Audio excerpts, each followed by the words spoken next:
nama saya Fakri, saya daripada Asper 9. Saya sekarang bekerja sebagai doktor veterina.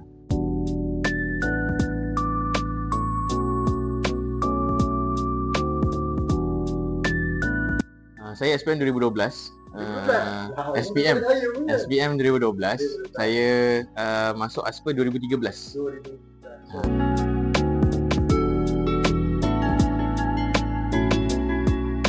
Basically, saya memang daripada kecil nak jadi doktor veterina. Masa saya di sekolah menengah, saya ada jumpa cikgu seorang.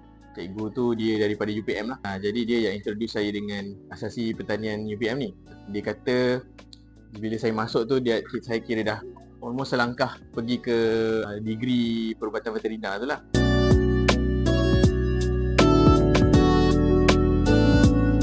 Sebenarnya stereotip ni dah lama terjadi since saya join Asper lagi. Sebab bila orang kata, oh masuk asasi pertanian, dia kata, oh nak masuk degree pertanian ke?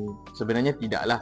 So actually basically dia just nama saja asasi pertanian sebab kita daripada Universiti Putra Malaysia kan, previously known as Universiti Pertanian Malaysia. Jadi that's why nama dia tu diberikan asasi sains pertanian lah. And just ada satu subjek tambahan pertanian saja.